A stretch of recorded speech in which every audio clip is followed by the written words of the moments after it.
Good morning, good afternoon, everyone. My name is Nicolas Petit. I'm the very happy moderator of this panel titled The Meaning and Control of Bigness. I want to start by thanking Ramsey and seize the opportunity to congratulate and express gratitude for the University of Kentucky and in particular for convening this very important conference today. So the organizers have invited me and they've put me with a very good group of people. And the lineup is terrific. And I'm sure they're the best persons in Virtual Town to understand the meaning and discuss the control of bigness. So I'm joined today by Professor Dina Waked from Sciences Po Paris. I can say that pretty well because I'm French myself. By Prof. Chris Sagers from Cleveland Martial Law, Nick Guggenberger from the Yale Information Society Projects, Alex Stapp of the Progressive Policy Institute, and Seth Benzel from Chapman University, Argyro School of Business and Economics. So we've colluded a little before the panel to discuss a game plan, and we've decided that each speaker will have 5 to 7 minutes of airtime to demo a recent paper. And then we will move to a more interactive conversational mode with questions and Q&A. All right, so Dina is going to kick us off by presenting a recent paper. Dina, I won't say more. You have the floor. Thank you very much, Nicola, and thank you, Ramsey, and thank you all for having me participate today to this panel. It's a great pleasure to be here. I'll attempt to share my screen. I hope it works.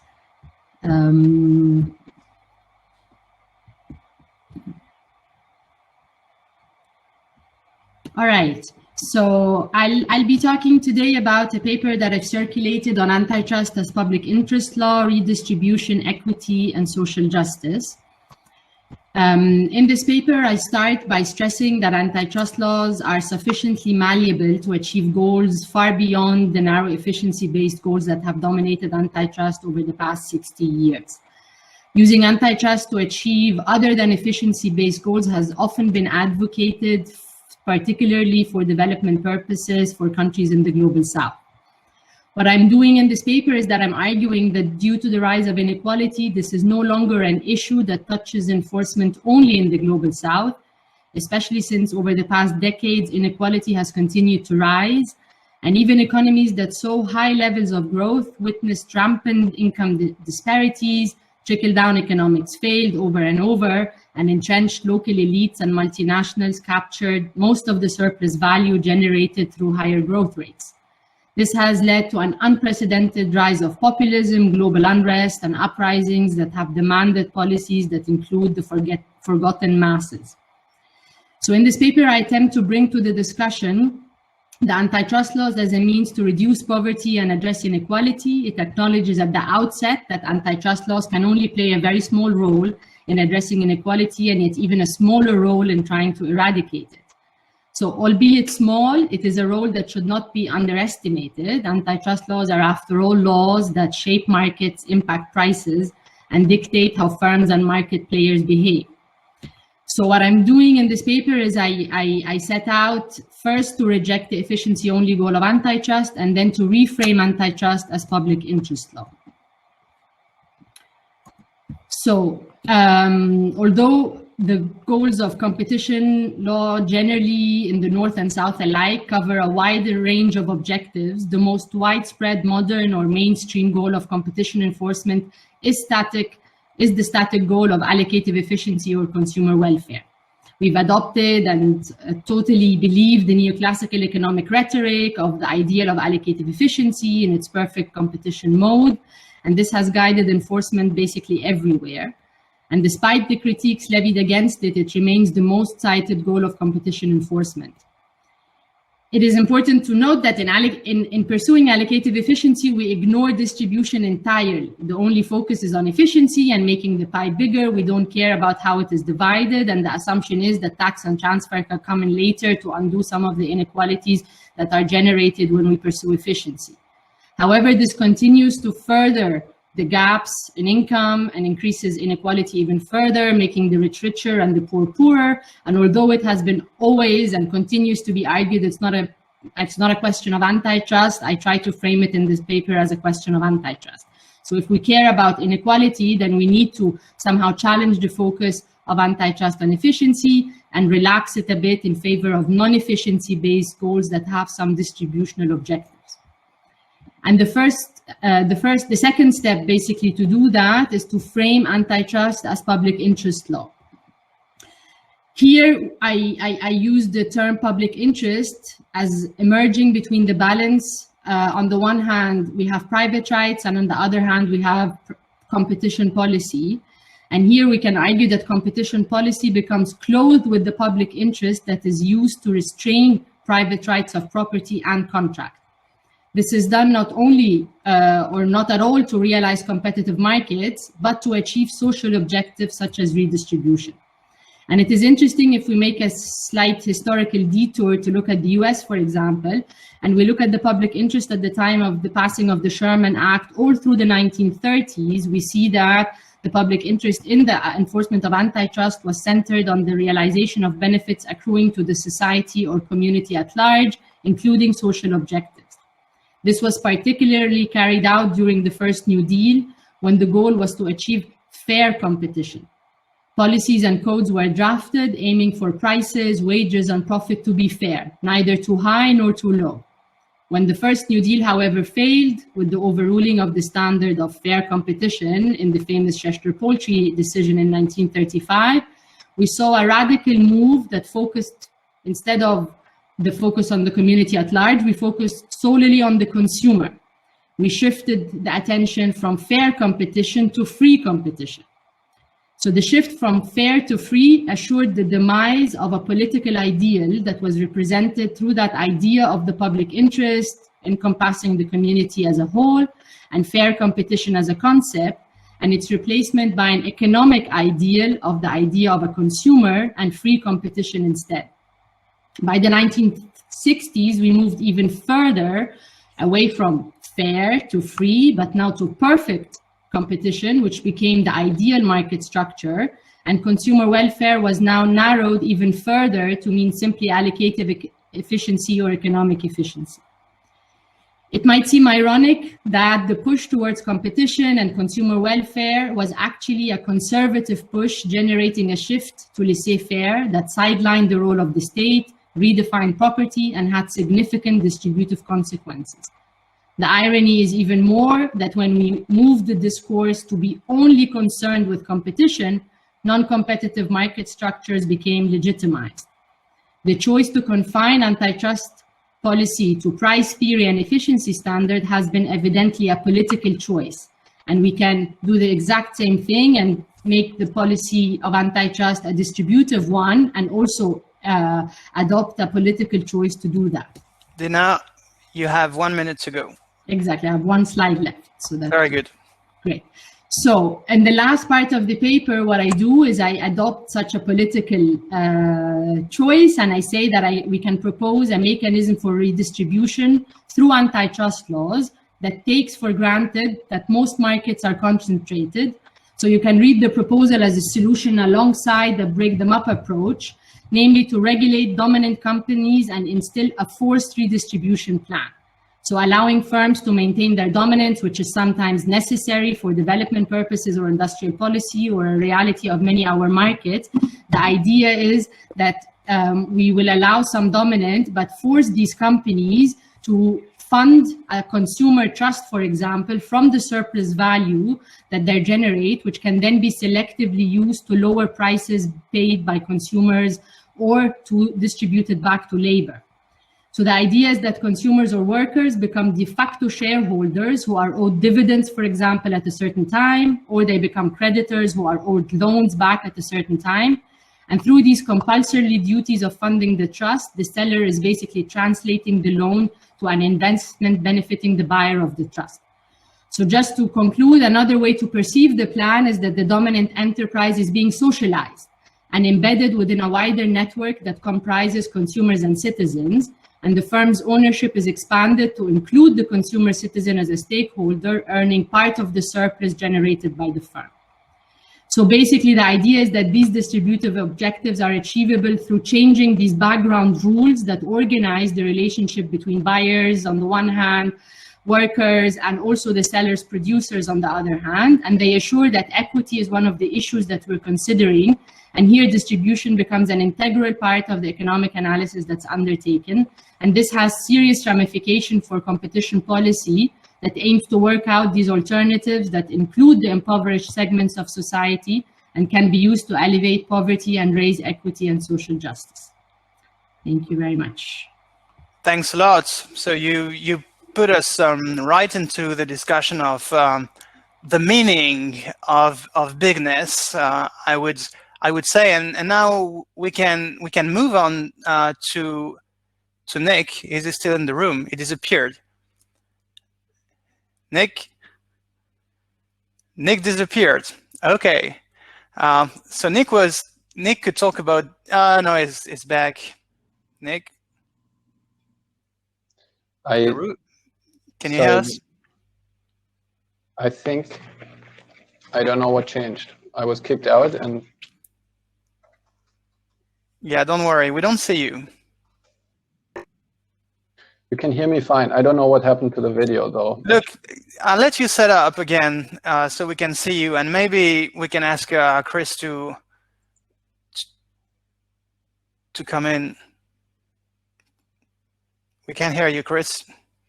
No problem changing. I can go. Would that help?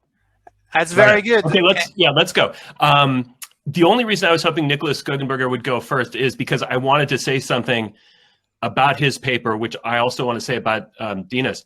But I apologize if I'm saying anyone's name wrong, by the way. Some of you I'm meeting for the first time. So anyway, another name that comes up several times today, interestingly enough, is Thurman Arnold, who Dina didn't, I don't believe, mentioned in her comments, but he appears in her paper. He also appears in my book, not hugely importantly, but he is important to me in a way.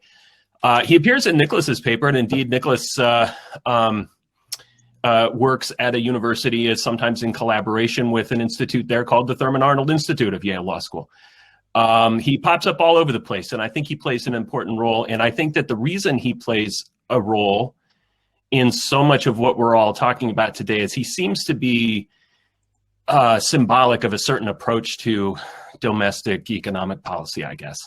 And that is that he had a view of a desirable economic policy being basically a free market policy in which we think that markets themselves achieve certain goals, might do it better than government can do it directly, but only if they are kept healthy with a certain kind of oversight, a certain kind of policeman who's on the beat, because markets themselves might be prone to abuses or conduct that makes them not work as well. We all, three of us, though, seem to have fairly different attitudes to him. I won't put words in anyone else's mouth, although I did read the papers. Dina takes him as part of a change in the law that wasn't a good change, and he maybe was sort of a little bit of a villain in her story. Nicholas takes him, if not as a hero, at least as a source of an important idea that's a good idea, I think.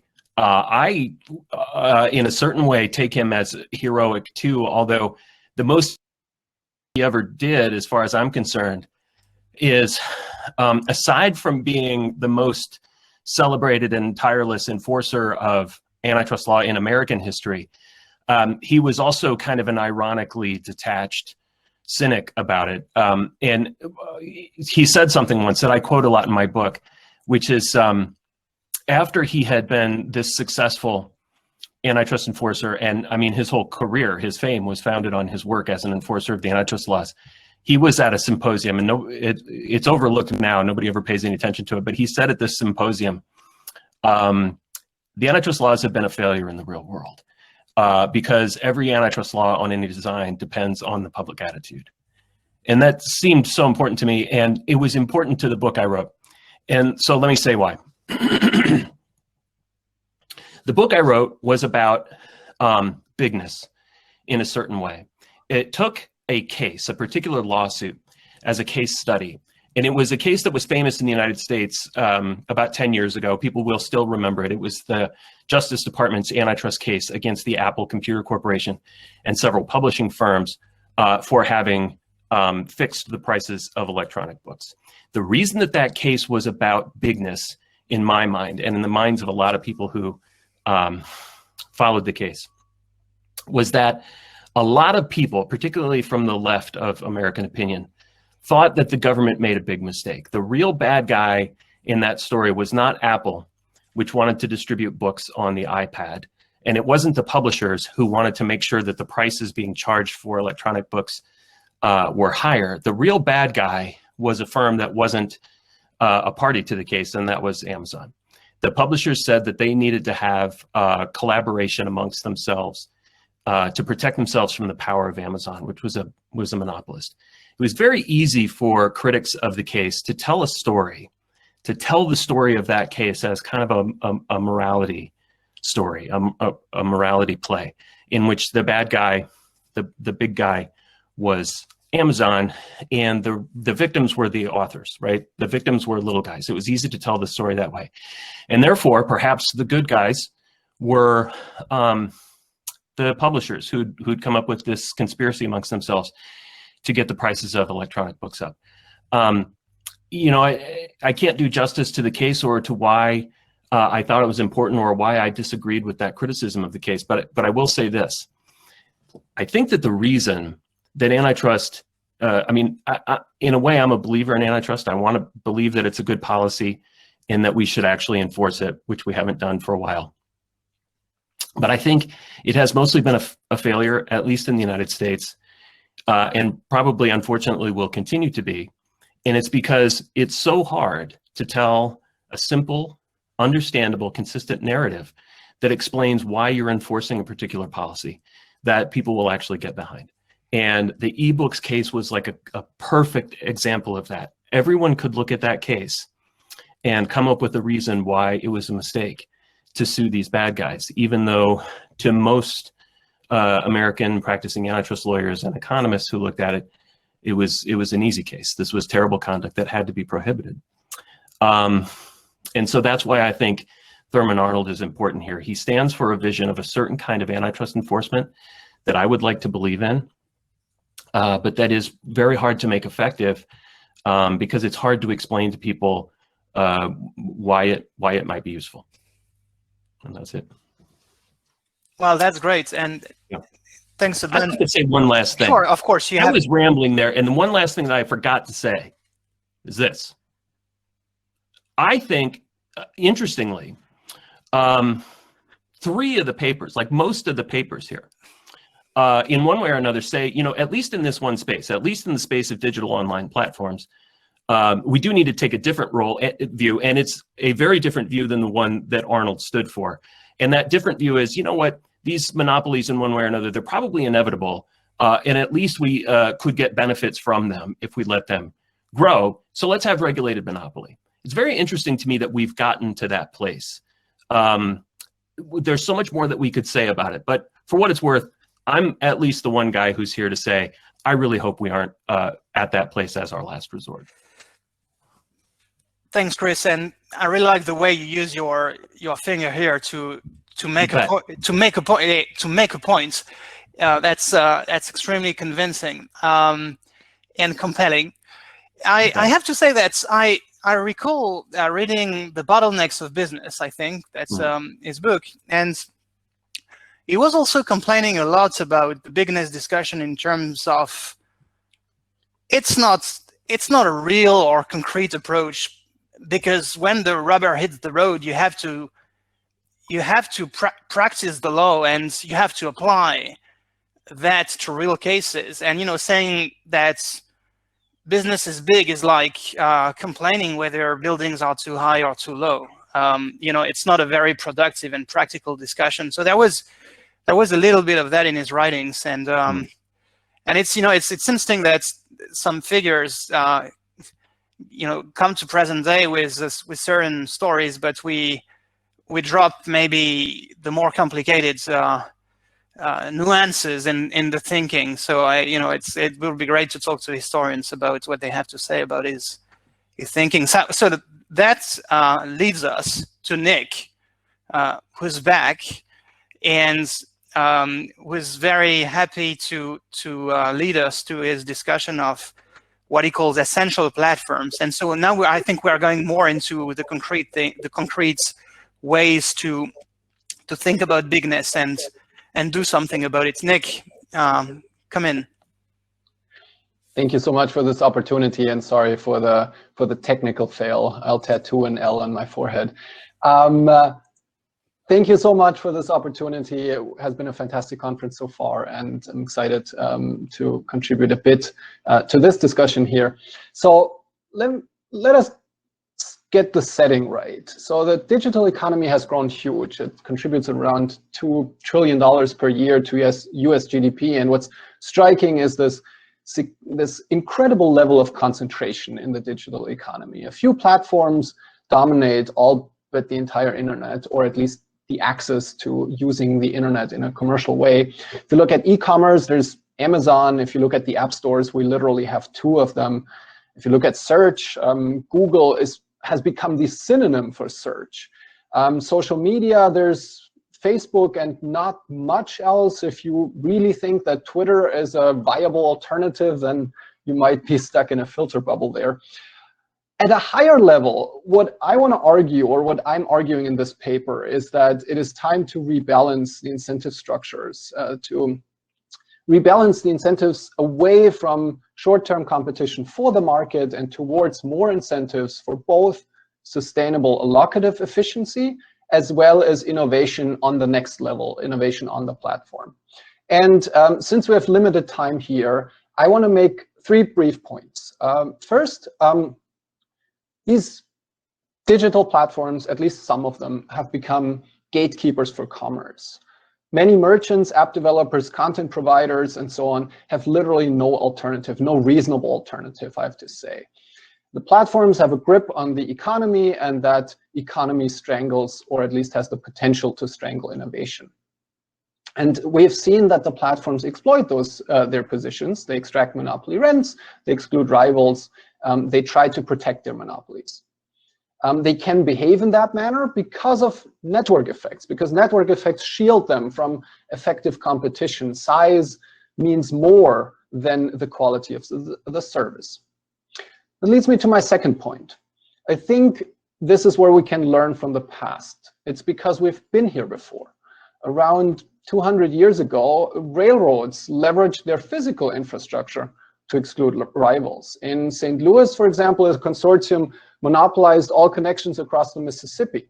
In response, the Supreme Court created a then novel remedy, what later became known as the Antitrust Essential Facilities Doctrine, which basically established as access rights for competitors where the market does not provide for viable alternatives. What I suggest is that Google, Amazon, Facebook, and Apple are just like the railroads. Instead of physical infrastructure, they leverage network effects. And instead of the American West, they foreclose the internet. The remedy, once again, is to use this notion of access rights. And therefore, we have to revive, to renew, and to expand the Essential Facilities Doctrine, which has fallen prey to excessive trust in self-correcting markets. Which leads me to my third point. I suggest a 2-tiered remedy here. First, we have to revive the Essential Facilities Doctrine. That means that we need to grant downstream competitors equal and fair access rights to platforms where the market does not provide for reasonable alternatives. In practice, that means barring discrimination on essential platforms, limiting self-preferencing or barring self-preferencing, and ensuring a certain level of horizontal interoperability. At its second level, we should expand and build on the essential facilities doctrine. After what we have to decide is an appropriate amortization period, we should upend platform monopolies by mandating horizontal interoperability. That means that we should enable competing e-commerce platforms to reach vendors and customers in Amazon. We should we should enable emerging app stores to reach customers that have bought into the Apple or the Google ecosystems. And we should enable other social media platforms to reach customers that are only on or have only subscribed to Facebook. It would work just like the interoperability works for telephone networks, where we take it for granted that an AT&T customer can reach a user that has only subscribed to T-Mobile. And theoretically, as a theoretical underpinning, I think we can build on the insights into the optimal design of IP rights. There we also tolerate monopolies to a certain extent. As an incentive for innovation, we grant exclusive rights. Yet it's crucial that those rights are limited both in scope as well as in duration. And these time limits, they're important because they enable follow-on innovation. The bridge over the Mississippi enabled transportation and, broadly speaking, the development of the American West. Apps are nothing but follow-on innovation to app stores, and vendors, e-commerce vendors, they built on Amazon's infrastructure. We should embrace that very notion of follow-on innovation in antitrust law as well. I know that there's quite some overlap with the new Digital Markets Act in Europe. More than happy to address that dimension in further discussion. With that, thank you so much for your attention, and I very much look forward to any questions that might come up. That's very good, Nick, and I'm very glad as myself a European to hear your opening on the DMA. It's a broad discussion. It has ramifications across the ponds, and what's done here influences what happened there. We live in a global world. I'm glad actually that we live again in a global world, and so these discussions have to be informed by our cross-comparative expertise and experience. So we now move to a slightly different discussion, even though I think we're staying on the same issue, which is the power of platforms and their business behavior. And Alec has put his eyes on a practice which has been at the center of attention of past antitrust cases and recent complaints in the United States, which is the practice of paying for default positions on software platforms. Alec, you have the floor. Give us your thoughts. Thank you very much, Nicola, and thank you to Ramsey and the University of Kentucky for hosting me today. I'm honored to be here with my co-panelists. So the title of my presentation today is Defaults Aren't Destiny. I'm going to talk about 7 case studies regarding competition for distribution in digital markets. Like Nicola mentioned, some of the themes in this research are important now because of the DOJ's case against Google. I just want to note at the outset that Google has been a general unrestricted donor to PPI, but the conclusions in this research are solely my own. All right, so let's go ahead and dive in. So 7 case studies I'll be discussing today. I have a lot of slides, so I'm going to move a little quickly, so I apologize if as you see a lot of charts and stuff. I wish I had more time, but we'll get the meat of it.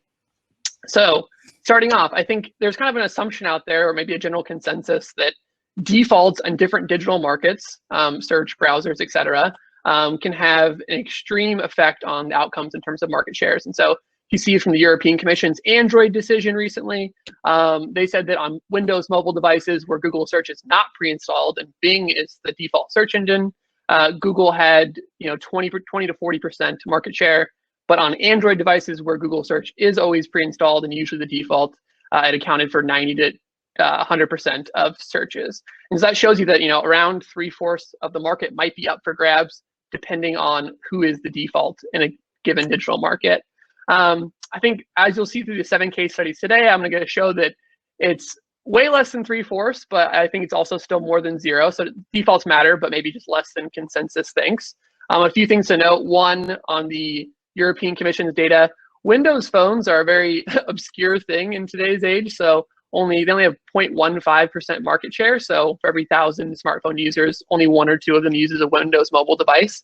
So it might be difficult to extrapolate from that lessons for broader markets, because someone who buys a Windows mobile device is probably a very unique kind of person and maybe has different preferences for digital services. A broader number we maybe could use to start off is a meta-analysis of defaults in every market, not just digital markets, found that in binary outcomes, you could expect a change of 27% on average. And so that's just maybe a rough number to get us started. But now let's hop into these 7 case studies, which are the heart of my paper. I think one, you can look at the desktop operating system market in general. So as of recently, Windows has a 76% market share. Mac OS and Chrome combined have 19% market share. It's important to note that on Windows devices, Microsoft Edge, which was formerly Internet Explorer, is the default browser, and the default search engine on that browser is Bing. And so that tells you, like, okay, that's a pretty strong starting advantage for Microsoft services when they have in the desktop market the vast majority market share, and then they have these defaults. And then the default browser on Mac OS is Safari, and of course on Chrome OS it's Chrome, and the default search engine on Safari is Google, and on Chrome it's obviously Google. So just a quick chart, overall market shares, Windows has been declining, but it's still extremely dominant in terms of desktop operating systems. But then we look and we see that Google, since 2009, has had a near monopoly on desktop search engine market share worldwide. And so if you run the numbers, roughly 88% of Microsoft's starting position, their advantage of being default, is winnowed away in favor of Google. And so it doesn't seem to do much for them in the desktop market for search engines. And you can also look at the browser market similarly. People seem to be uninstalling Internet Explorer and Edge browsers in favor of Chrome increasingly over time. So Chrome went from nothing in 2009 to 70% market share more recently. For my second case study, you can look at one of the lesser known Microsoft cases. So in 2007, the European Union ordered, 2004, the European Union ordered Microsoft to release a version of Windows without Windows Media Player. So this is the other bundling case, not just Internet Explorer. And the idea was there, again, similarly, that by having this media player be the default on Windows devices, Windows was unfairly foreclosing the market to competitors like Real Networks and Apple's QuickTime and WinApp. And if you look at how that market evolved over time, I think the thing that case missed was 2 major emerging consumer trends. You had the proliferation of devices and the deployment of broadband internet. And what those 2 trends allowed was users to stream media, whether that's music or video, and they wanted to manage their files in the cloud, not have to manage them as discrete downloadable audio files, which is what the entire paradigm for a local media player was premised on. And so, of course, today no one uses WinApp, no one uses Real Networks, so no one uses Windows Media Player. The leading platforms are all cloud services. And so if you see in the streaming market, obviously Spotify is #1. In video streaming, it's Netflix. And of all of these services, the only one that gains default position is Apple Music on Apple devices, but the vast majority of them are just third-party streaming services. And so the market really evolved in a way that I think that competition decision didn't really anticipate. Third case study, the Windows browser decision, also in the EU. So this was settled in 2009. Windows devices in the EU were forced to have a choice screen of 12 competing browsers. It was in effect for almost 5 years. If we look at browser market shares, I compare them in the EU, the US, and worldwide to see how the effect of this European Union only remedy might have had an effect. And you can see that in all 3 markets, Internet Explorer's market share was already declining before the remedy was imposed. It's the shaded gray area, and it continued to decline thereafter. And you see similar trends for other browsers in these markets over this time period. So Opera, that was the company that was the complainant to the European Union initially. They dropped precipitously prior to the remedy going into effect and continued to decline in the European Union while the remedy was in place. And they were about flat in the US and worldwide. Similarly for Firefox in the EU, again, was already starting to slightly decline prior to the remedy.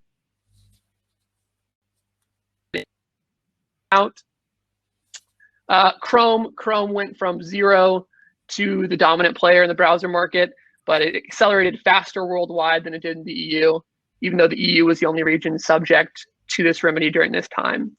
So I really think the takeaway from that is that the slopes didn't change. It's tough to see any effect of that remedy there during that time. In the course of my research, I also noticed that there was a quasi-natural experiment during this particular remedy. And it's that for a 14-month period in the middle of the remedy, from May 2011 to July 2012, the choice screen stopped populating on Windows 7 devices. And that affected 15 million Windows users in the European Union. So they just didn't see a choice screen.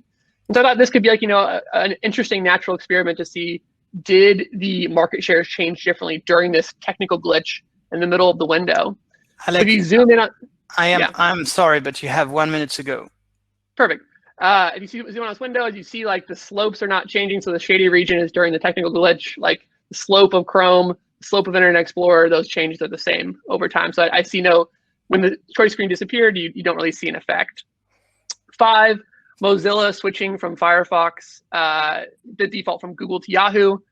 Mozilla switched it from Google to Yahoo and then back to Google. And so that allows us to look at when one browser changes their default, what's the effect? And they did this only in the US.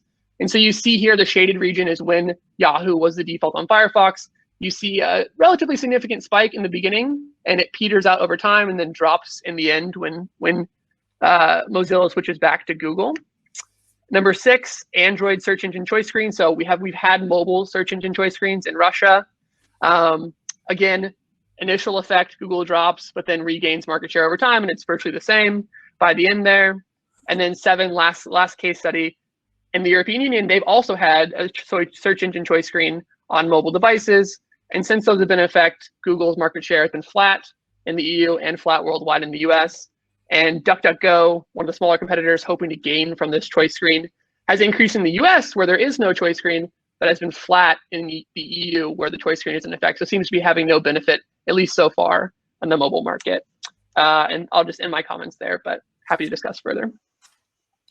Okay, that's great. Thank you. And I'm just gonna already throw something here, but one implication which you don't seem to favor in your paper is that if defaults do not, if remedies like choice screens do not work, maybe you need additional industrial policy on top of it to make sure that the adequate software capabilities are in place to allow a rival to actually benefit from the remedy. I mean, this comes back to the Brian Arthur increasing returns, stories where they say you want to keep markets below the tipping points to make sure that you have several options always on the table.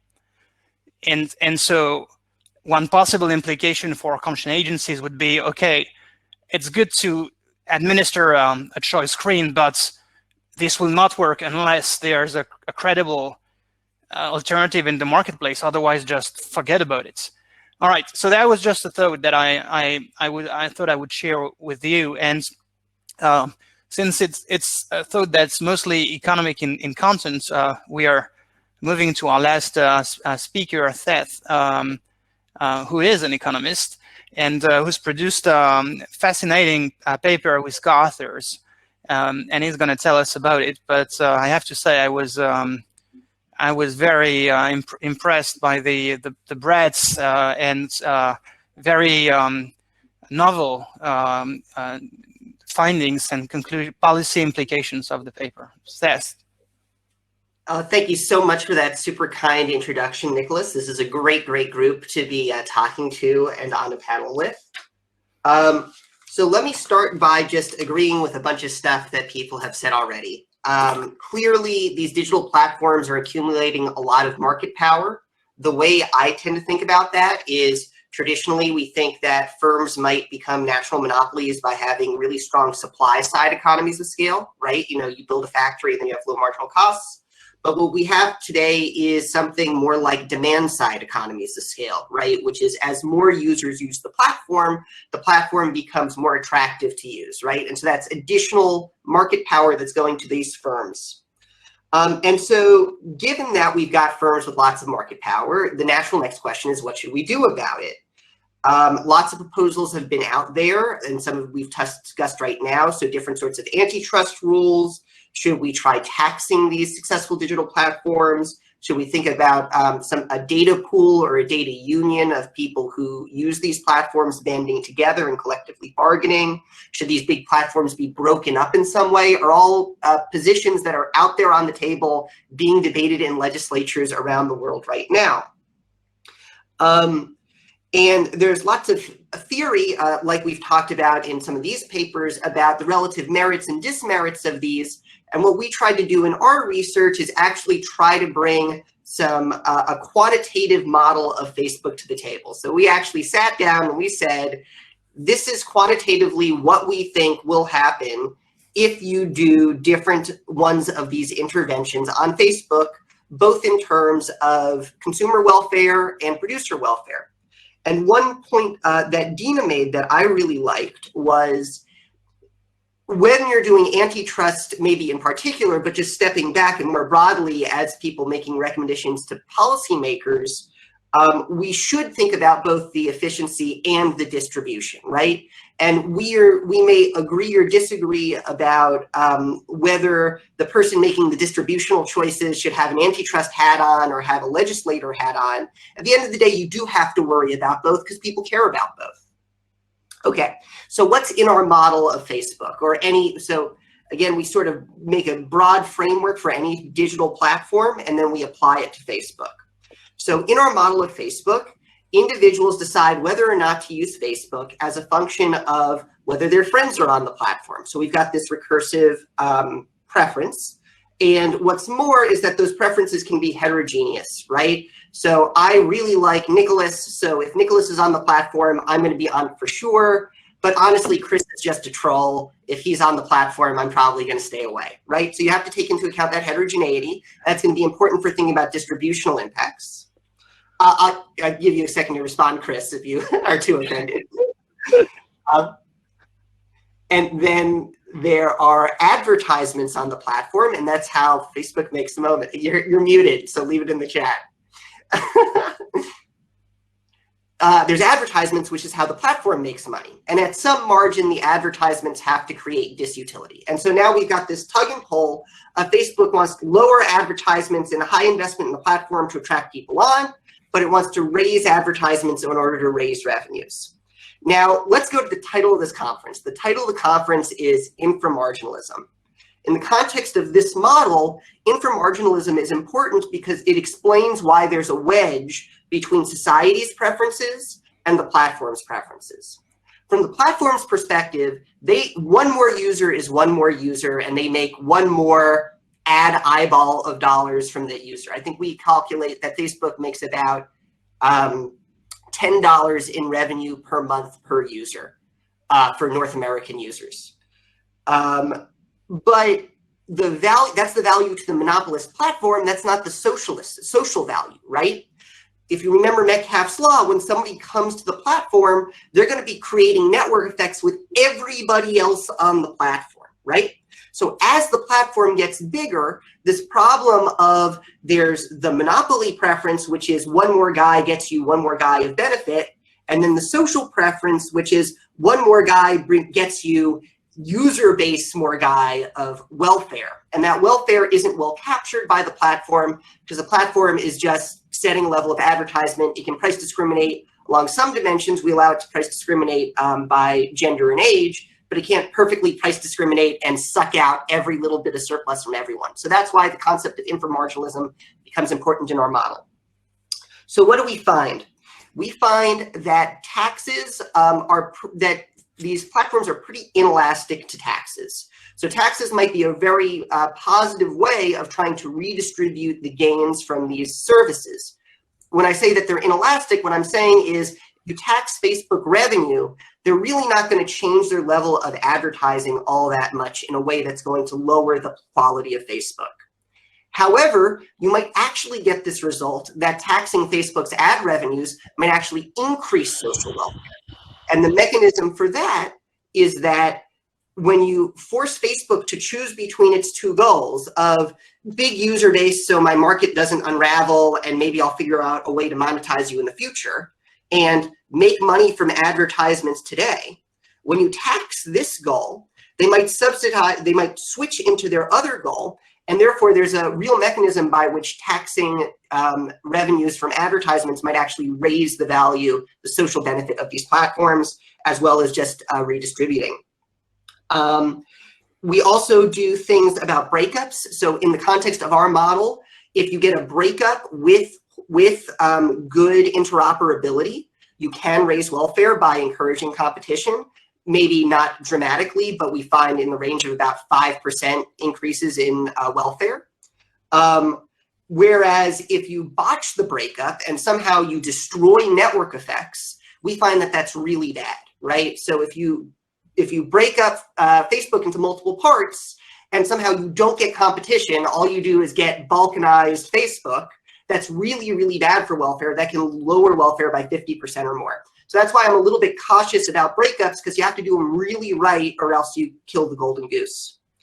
The final note I'd like to make, and we evaluate the union, some other concerns. If you have questions about some other policies we evaluate, I can answer questions. The last thing I want to say before I move on to the group discussion is, you might ask, if taxing digital platforms is such an obvious win for countries, especially countries in Europe, if you think that most of the investors in Facebook are American, and the only loser from a tax on Facebook is investors in Facebook, you might ask the question, okay, why doesn't France, why doesn't everybody just raise these taxes as high as you can? And I think the answer to that we're seeing right now in examples like Proposition 22 in California and what's happening with Facebook right now with the news in Australia, right? At a certain point, we go from the calculus being, hey, taxes can kind of nudge Facebook and digital platforms in the right direction. That's kind of like the normal situation.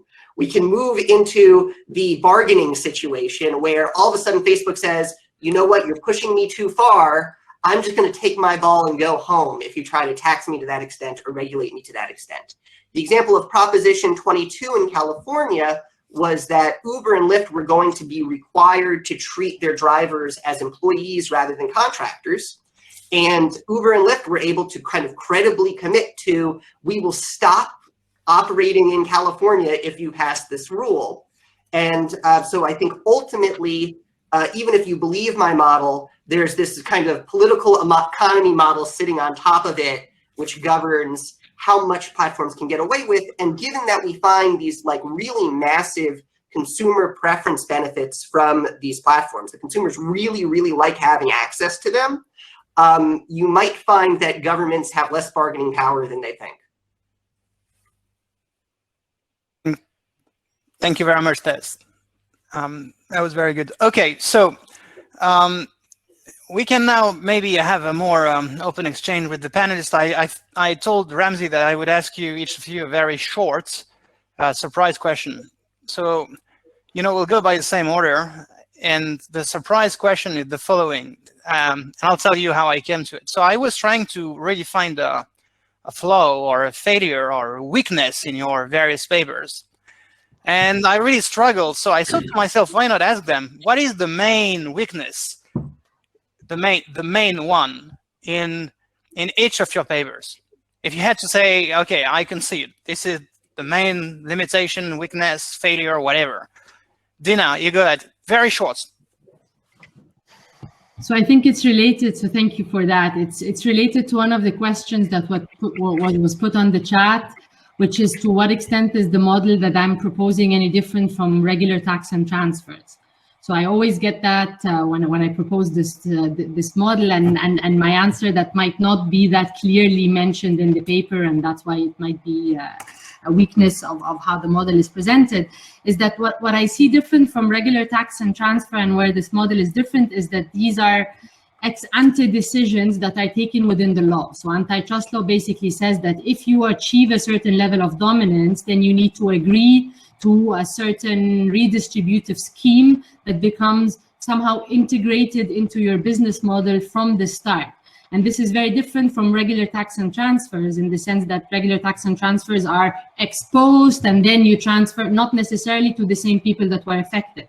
So another way to properly parcel and flesh that out is to say that somehow those that are affected by that dominance are the ones that directly benefit. So I elaborate on that in the paper, and I didn't say it in my talk that clearly, but somehow the idea behind how the model would work is that if you, for example, buy something from that firm, you get sort of a coupon that makes you a de facto shareholder in that trust. And in that long-term relationship, this looks different from a tax and transfer that you just tax the big firms and you transfer the money somewhere else. But here, actually, the buyers or the workers in these firms that might lose their jobs post a merger to dominance or something, they are really the ones that become de facto shareholders and stakeholders in the whole enterprise. Okay, I might come back with a follow-up question on that. So then we have Nick. You are not second, but you were second in my paper, so you go second. Thank you. The major weakness, probably the definition of platform, which I kind of duck. That's in the, if you want to look for the mistake, it's in the probably last fourth of the mistake of the paper. And there, I diagnose a problem. I suggest a sort of aspirational solution to it, but I have a hard time pinning down what the platform actually is. There are many reasons why I decided to do it the way I did it in the paper, but that's probably the biggest shortcoming for a follow-up paper to be picked up. Yeah, exactly. So this is, a great way to think about the next paper, right? And I'm very sure there's a next paper. Chris. Yeah, so definitely the greatest regret is not having a better answer for how antitrust should deal with the elephant in the room in a case like Apple. Case like the Apple eBooks case, which is, well, what about the monopolies or the powerful firms that grow, and small firms find themselves struggling to deal with them, and the government telling them that they can't do it through collective action. Like I sort of say, well, look, what we really need is an antitrust that actually enforces all of its rules, not just its conspiracy rule, which is the only thing we ever enforce as a practical matter in American antitrust right now. You also have to enforce your merger rule and your unilateral conduct rule. Those are largely dead in US law. And it's another book explaining how they can be resurrected, but that's my weakness. I'll tell you one other thing I regret, and this is non-substantive. This is my first book. If you haven't written a book, a policy book anyway, here's a suggestion. Be really clear what you actually think, because everyone will misunderstand your book. Yeah, it's a very good that's a very good advice, and all the more in a time where everyone wants to write a book. So I guess when you meet people in conference, they don't tell you I'm writing a paper; they are telling you I'm writing a book. Yeah. All right. Then we move to Alec. Yeah. So I'll say first of all, I am not currently writing a book, but I am open to book contract offers based on my scintillating research. But in terms of the weakness of this paper, I think, well, one, with any kind of case study methodology, there's the weakness of like, how comprehensive is this? How rigorous is this? How much external validity does this have into other cases? And so I'm not a lawyer, but the lawyers tell me in the DOJ Google antitrust case, if the government wins, the two probable remedies in the case, they're like, the least intrusive to achieve the ends the government might want to achieve, is to, one, mandate a choice screen of some kind so that Google's not allowed to be the default and something happens with a choice screen. In my paper, I think I have enough case studies to show that we shouldn't expect a choice screen to remedy whatever problem we think there is in the search engine market. But I only have, and then the second potential remedy would be, I mean, not a choice screen, but like you just bar Google from bidding at all. So other search engines can bid to be default. Presumably Bing or another large player would win that default position, and then maybe they get more market share, and then to be determined what minimum efficient scale means in this market, but say they could then surpass minimum efficient scale and then be a more viable competitor to Google. Maybe that's a scenario where that happens. And so my paper, I'm skeptical that would also achieve the ends people want to achieve. But I only have one case study, the Firefox one, where they switched the default from Google to Yahoo and then back to Google, and it showed some movement. But I would like to have more examples in the paper of like, if another player for a digital service becomes the default, how helpful is that to them instead of just a choice screen? Okay, thank you very much. That's great. That also prompted another question, so I might come back to you on that. Seth. A little bit and give you I think the paper's main theoretical limitation, main empirical limitation. So at the end of the day, we want to actually build a model of Facebook. And in order to do that, you need to estimate various elasticities of demand across different groups. And the way we do that is essentially with a combination of surveys and publicly available Facebook ad API information and publicly available financial disclosure information. If we were inside Facebook and could actually run little experiments on the platform to measure all of the various elasticities of demand, we could make this model much more precise and be able to kind of, I think, make very, very solid quantitative prediction. As it is, we do the best that we can from an outsider's perspective with access to surveys and what the publicly available information is. Theoretically, the issue is this is a model of maximizing consumer welfare sort of in a static sense. So assuming that in the case of, we're talking about Facebook, assuming that social media is kind of like what social media is like today indefinitely.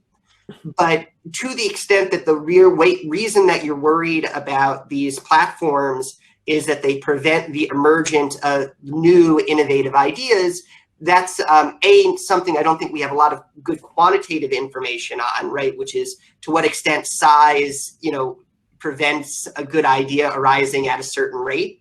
As well as it's hard to think of how to integrate into the model that we're currently doing. So empirical limitation and trying to think about innovation, which is so important to what Nicholas is focused on. Okay, well, that's very good. Thanks for playing the game with me and being so honest and tell us where you believe your research could be improved or expanded or complemented by future works. Okay, so I had prepared some questions that I sent you, and you've seen them, and I don't want to deviate too much on pain of breaching expectations. But I mean, Dina, for instance, I think you replied to the question I asked you in your last remarks, so I thought I'd move you a little more. So I understand the concern about distribution. There's, I'm a good European. I come from 2 countries which distribute and redistribute a lot of surplus through taxation, direct and indirect. So I understand that, and I understand very well the concern. But when I think about antitrust, I have, I've been sitting as a judge in a previous life, and it starts to become extremely complicated. I mean, there's not only a legitimacy question, to what extent a judge or a bureaucrat could, make these choices, these hard choices, but also there's a practical problem. So I'm trying to think. So, would you discriminate between cases based on whether the dominant firm that you were talking about, the dominant firm and its customers, has wealthy or unwealthy customers?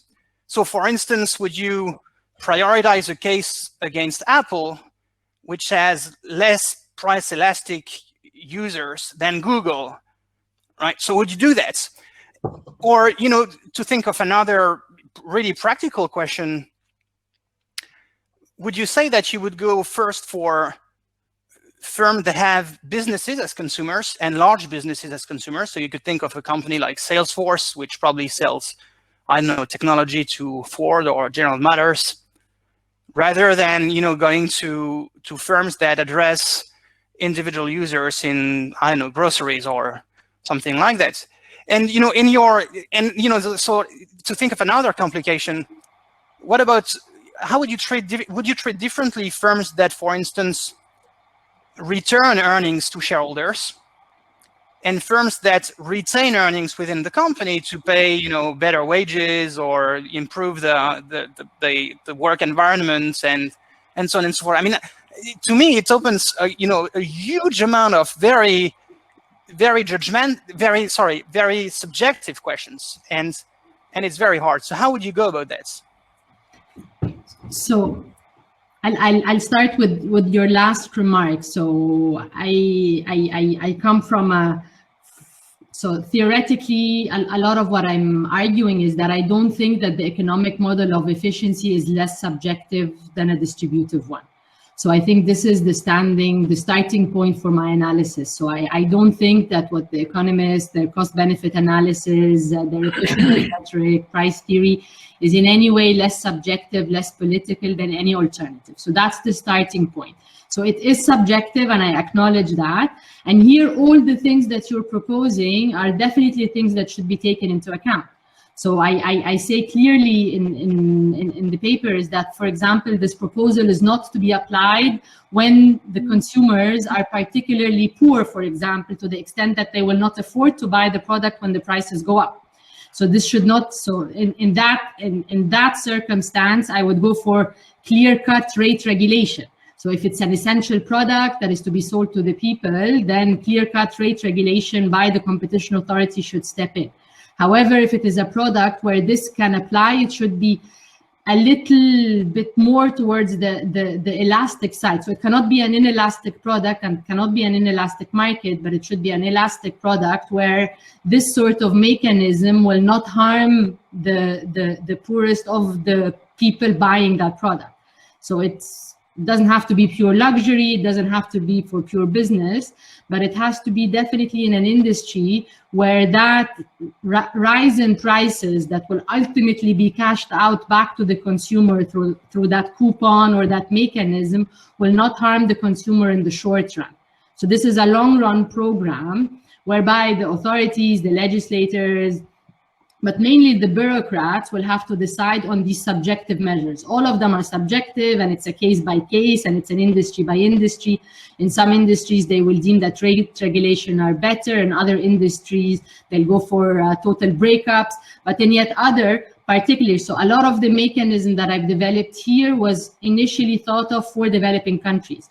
So the main argument that I put forward is that in many industries in the global south, some sort of concentration is necessary. So I'm not talking about Google and Amazon and all these companies. I'm talking about industries that are necessary for industrial development, for a sort of industrial policy, whereby pure competition, perfect competition, as the economists have taught us, does not necessarily help these countries if we believe that these companies are going to generate some innovation, catch up, international competitiveness, and all these things.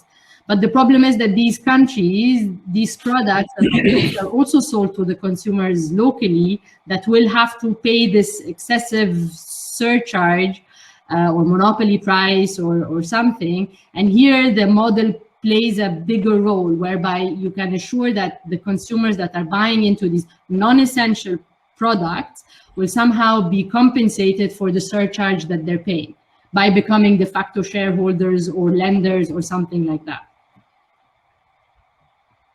I don't know if that answered your question. Yeah, no, it does. It does. And you know, I think you're very right in you know, saying that there's lots of implications which have to be unpacked, and lots of levels of government that have to be involved in a complex system of this kind, including, you know, tying to what Tess was saying. You know, he said something like, "I'd like to, you know, one day be a little someone within Facebook to observe," but you'd need a lot of that kind of, you know, observational data about users.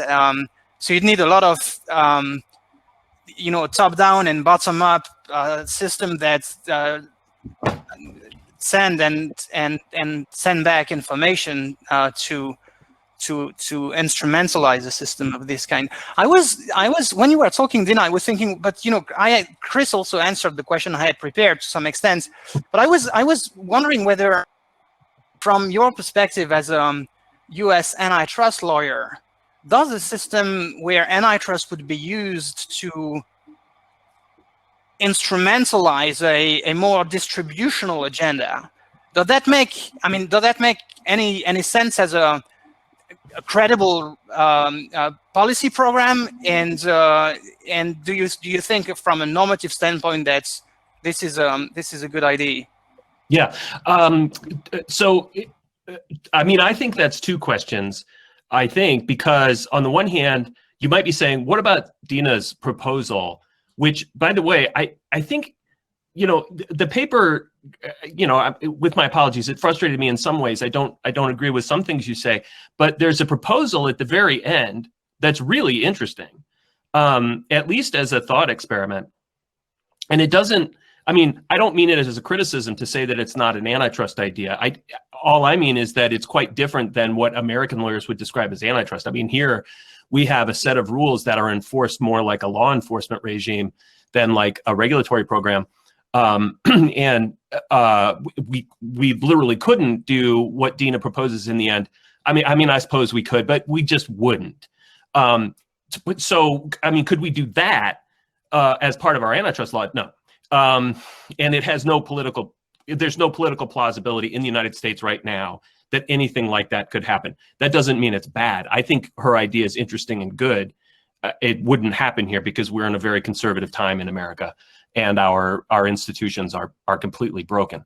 But a separate question is, aside from her interesting regulatory proposal, could we infuse our existing antitrust law with some kind of distributional consideration?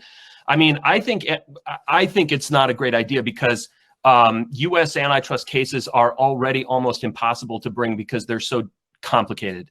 The courts demand such a complicated demonstration of factual evidence that there is in fact net competitive harm with whatever the conduct is that's being challenged, that the cases are very, very difficult to win already. I don't know that it would help if it were made the case that you could also try to show that conduct hurts, it has distributional impacts. That would just make it that much more complicated. So I kind of like, and Dina had interesting answers for, why not just have tax and transfer? Like, why not just have, progressive fiscal and welfare policy? And that's what I think. I say let antitrust do what it could do a good job of doing, and then solve other problems with different policies that are better suited to it. Like, again, that's so easy to say because that's also completely politically implausible. We're looking at losing the last of our welfare policies here, possibly in the next few Congresses. It's not impossible. Go ahead. I'm sorry. We have a very good shot at getting a universal child allowance that would cut child poverty in half. I think we have the opportunity with a Democratic trifecta to pass real policies next 2 years. It's a narrow window, but we're about to pass a $2 trillion COVID relief plan, and hopefully we'll make that universal child allowance positive. It's an injectable optimism. That's all. Hey, listen, that's sweet. That's sweet. And then what happens? When they do that, when the current Democratic trifecta adopts those policies in ways that half of the country will perceive as extremely undemocratic overreach, what happens in the next Congress? Or what happens the next time that Republicans have all three? But they're not going to roll back the welfare state, because the welfare state's just been getting bigger in America. No, I'm glad you think that, because I don't think that, and I think that the times are very dark for the future of the welfare state. I'll just add to that we had unified Republican government for a couple of years, and obviously Trump in the executive for 4 years, and they made no significant rollbacks to welfare state, Medicare, Medicaid, Social Security, all intact. And I think Trump taught them that as a populist, he lied about a lot of things, but he at least said, like, the Paul Ryan approach of cutting welfare benefits is not popular. And that's the appeal. I hope there is a universal child allowance, because when it goes to all parents across the income spectrum, then you get some kind of political buy-in to protect them in the future, when we lose power. I hope it happens. Me too. Okay, that's great. Politics gets people very interested everywhere in the world.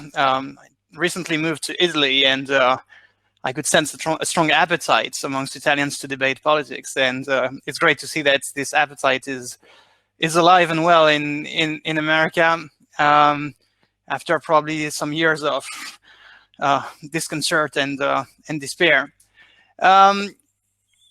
I'm going to move to Alec, and so I have two questions. There's a sort of 1 billion, and it's maybe more of 4 billion or 6 billion. I can't recall the number.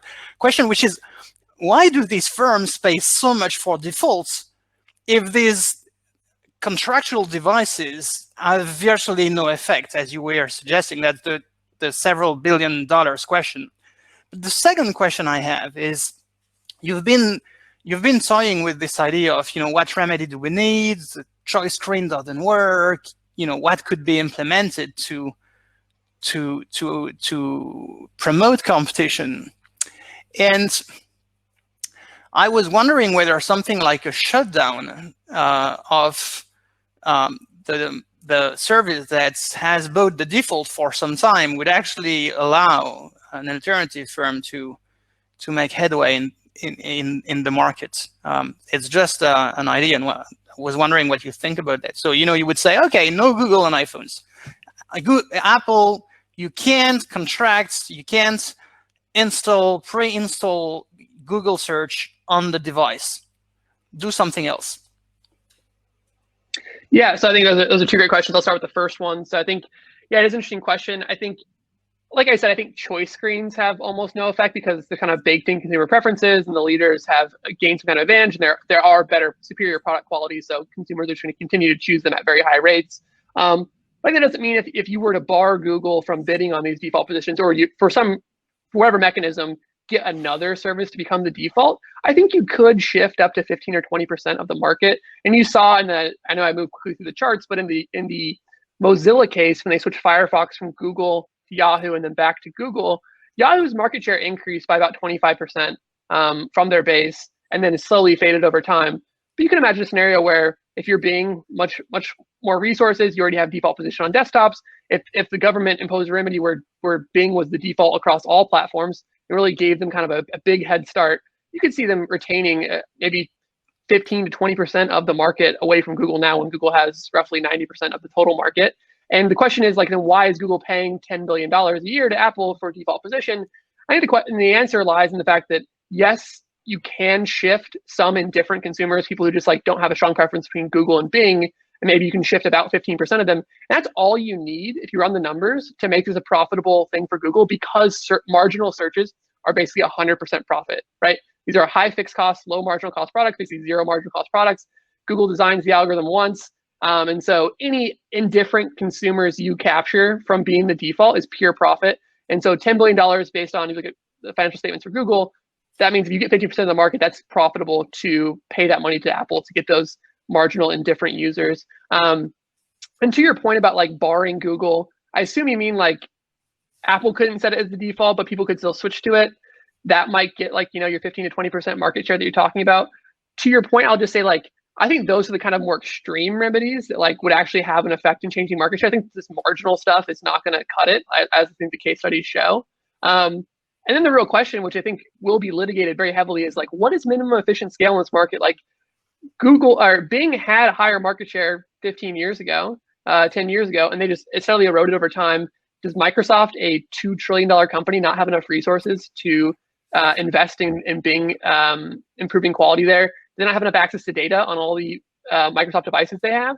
So what is this minimum efficient scale, and what remedy would push a competitor over to it if no other competitor has yet achieved this? And a really interesting question that I think you're alluding to.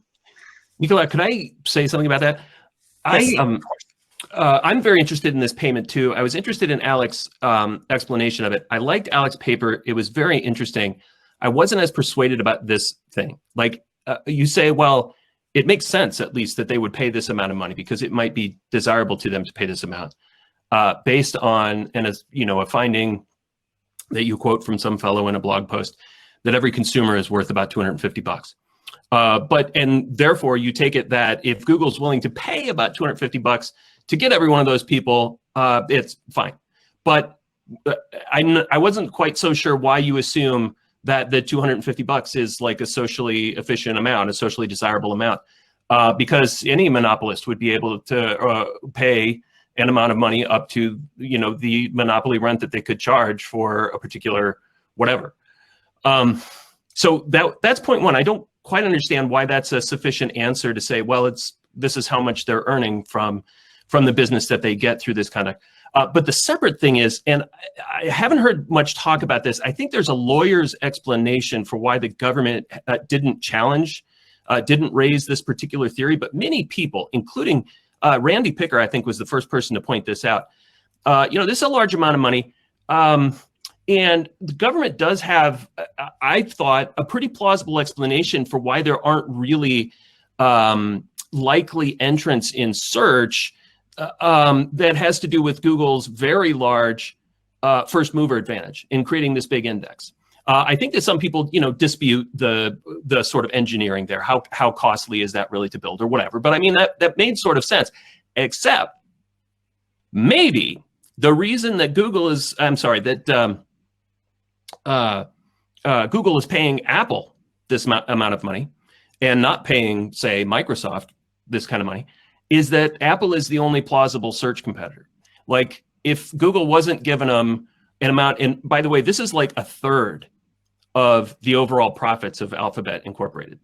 Like, they're giving a third, not of, you know, of the good stuff. Anyway, so they're giving a lot of money. And I just wonder, what do you think about that? If that could be proven, is that bad? Yeah, we definitely can't rule that out based on the data I have in paper. I think that's going to be a really interesting question to see that litigated in court. And what I'll say about the Apple competitor thing is, it's interesting to me is, well, one, Apple actually already is doing some search developments. If you're an iPhone user, and if you swipe over to the search screen off the main home screen, and you do any kind of Siri searches or searches on that panel specifically, you actually get Apple search results. So Apple currently has a search engine, so they are kind of sitting in the background and maybe a competitive threat, or they've been working and developing some things there. I'm not as persuaded. I think as they Randy might, depending on how this case goes. Depending on how this case goes, Right. and I'm not as persuaded as Randy is that Apple's the most the second best positioned competitor in the market. I think Microsoft, again, being a $2 trillion company, having developed Bing for 15 years, having 5% market share, whatever their overall market share is relative to Apple's essentially 0% market share, I think they have quite a bit of a head start in terms of being the next best competitive threat. And the question is, if you think that Google had this first mover advantage, right? But there were articles in the late 90s about how Yahoo had won the search wars. And this is right when Google was being founded. And people thought the search competition was over. And in that case, Yahoo had the first mover advantage and had been developing an index, and maybe it'd be hard to overcome them. And again, Google's dominance has grown over time. And so why in the early days did those competitors with maybe more data or larger market cap like Microsoft, why were they not able to just swamp Google? Is a really interesting question, I think. Okay, so that's great. And I have to throw a fact here, which is that as far as I know, Apple, even if it was a search company, might not turn into a seller of ads through the search engine, which weakens the story that Google is trying to buy exclusion of a potential competitor in search, but leads more credence to the story whereby Apple controls a key bottleneck to sell very good ads to users, and Apple is monetizing that bottleneck by selling a pricey exclusivity on defaults. And in a way, you could actually try to compare the amount Google's paying for these contracts with the amount that Google paid for vertical integration by building the Android ecosystem, and that would give you a sense whether the numbers are in the same, ballpark, and whether and so the other, I think, remark on that is it has a sort of legal implication, the sense that if Google can advance that kind of justification, the case might be more, prone to resist complaints under the rule of reason, and it should be treated under the rule of reason rather than a sort of, brazen pay for delay type of exclusionary theory. Anyway, that were just my 2 cents. But I also wrote a book, so I'm self-referencing here, and I looked a lot into that. Okay, now I want to turn to Nick and Tess because they have also very interesting things to say about more pointed issues in that paper, and we discussed some questions. One question I have for Nick is, so the Nick paper works on a very fundamental distinction where at some point digital markets tip, and this tipping moment defines the juncture at which you can consider that the remedies that Nick wants to administer might become practicable. And so there is this key operational question, which is what is a tipped market? What is a tip platform, and how would you define that? And so I think the conventional response, and we exchanged emails about that, the conventional response is, sort of structural response. The platform has pulled away from others. It's the leader, and there's just also RANs behind. But I think a sort of forgotten limb in the definition of papers on tipping is that these firms then can behave in a way which is very inertial. They don't need to invest a lot in expanding demand. They don't need to invest in cost cutting. They don't need to do much R&D. They just can sit back and enjoy the benefits of a very, very sticky demand properties. So how would you go? I mean, these firms also sort of behave in ways which are not really compatible with that. We see a lot of intensity in behavior. How would you treat these very confounding factors? I don't know whether in the end we're going to get much further than saying it requires a comprehensive assessment. But what you could do is, of course, you could look at adoption curves, for example. You could see where the actual adoption pace exceeds the expected adoption pace absent network effects. Now, of course, that again would require you to quantify network effects at a specific point in time, which I am well aware is anything but easy. But again, it could give you some orientation. Classic market shares can give you, again, some orientation, certainly not perfect, but some orientation. I think the big benefit in antitrust, and even when it comes to the remedy that I suggest, is that we have the benefit of hindsight. When we decide these cases, now I'm not making a case at all for slow antitrust enforcement, but when we make these cases, we have the benefit of looking back on the market, and we can look back 5 years, potentially 8 years, even longer. And then it becomes much clearer when the competitors, basically when the gap between the market leader and the competitor became so large that the competitor didn't face any, the market leader, the incumbent, didn't face any competitive pressures anymore. And then it might be much easier to pinpoint that to a certain point in time. So Nick, can I jump onto this question also? Yeah, come in. Yeah, sure.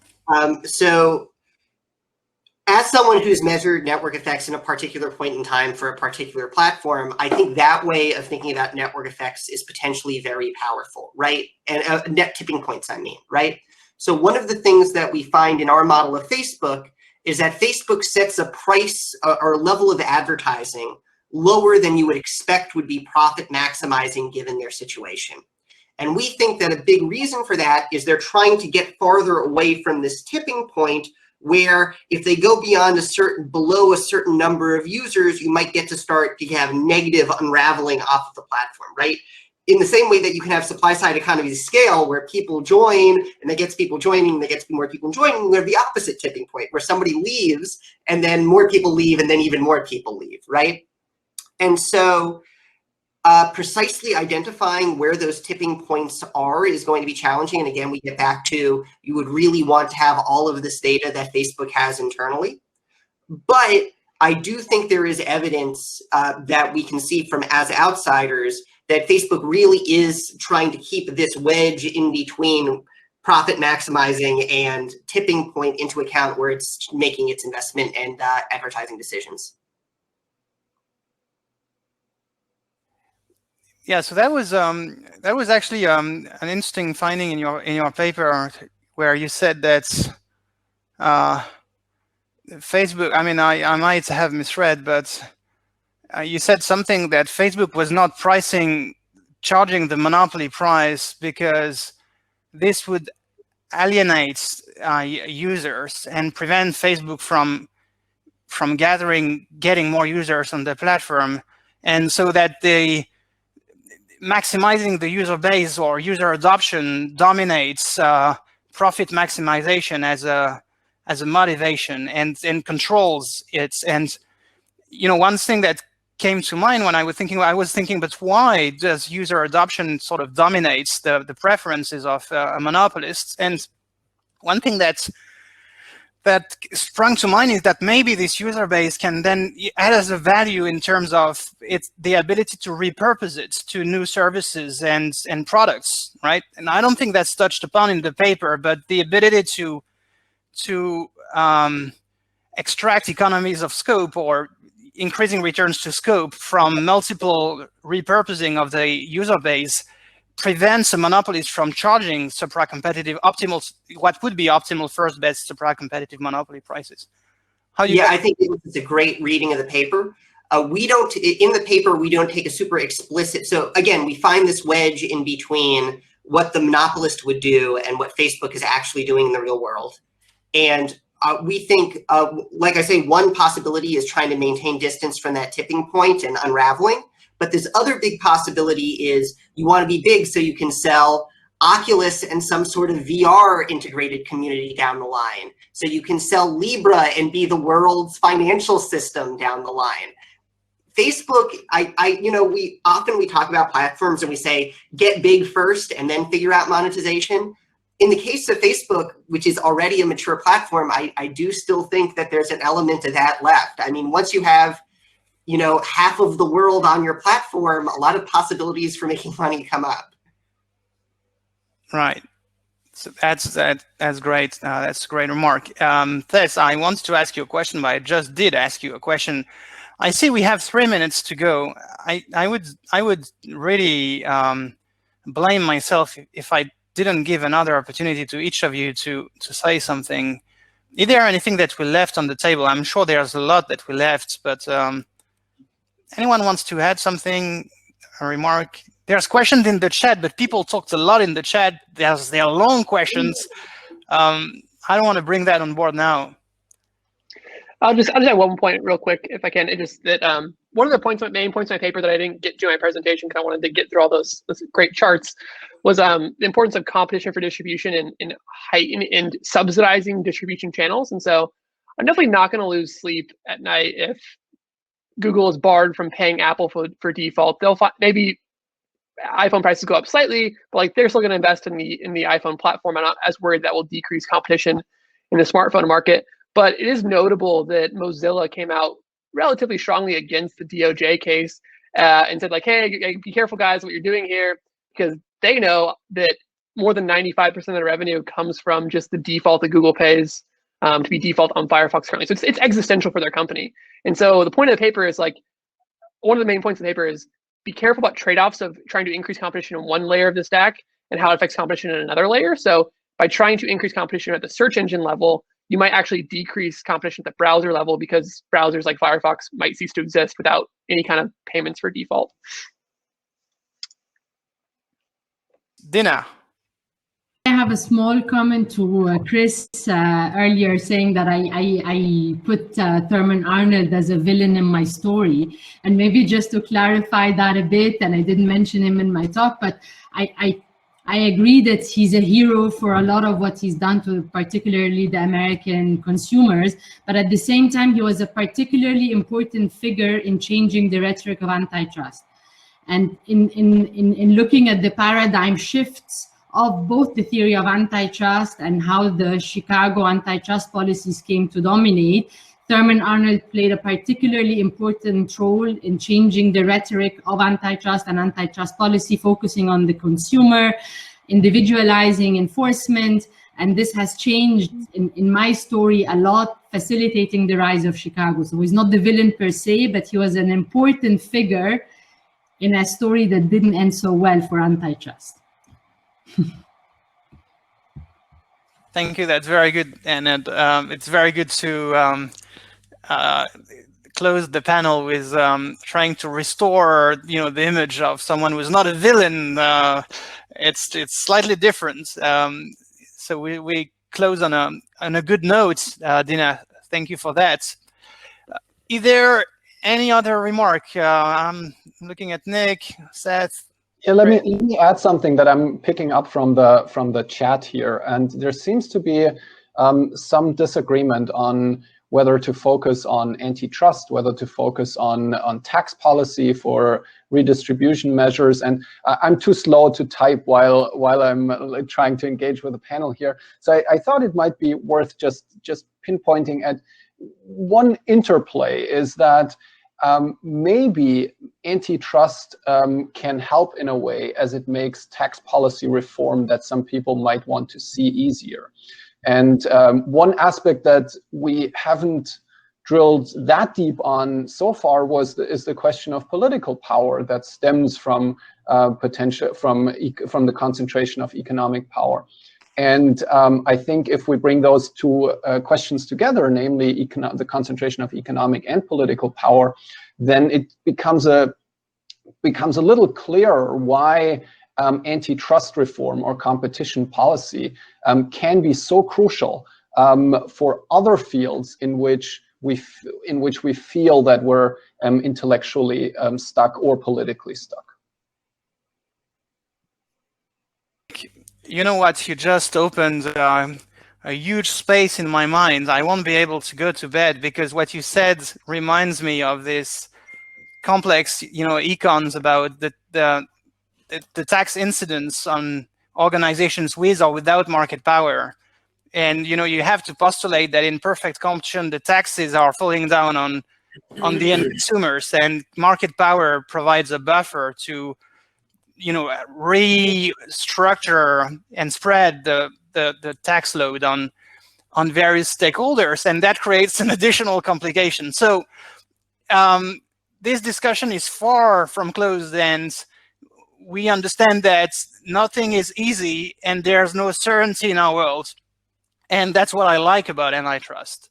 I wake up every day, I go to the office, and I feel very uncertain about the world, and I'm very happy about that. There's learning every hour that I spend at my desk thinking about these issues, and there was a lot of learning in your papers and speeches today. So I want to close the panel with a warm applause for all of you, and thank you for your time. Thank the University of Kentucky Rosenberg College of Law for convening the conference and the panel, and I hope our path will cross again in the future. And the European University Institute, where I am now, is also your home in Europe if you want to come visit. Take care, stay safe, and talk soon. Thank you, everybody. Thank you. And thanks, Nicola, for moderating. Thank you. Bye.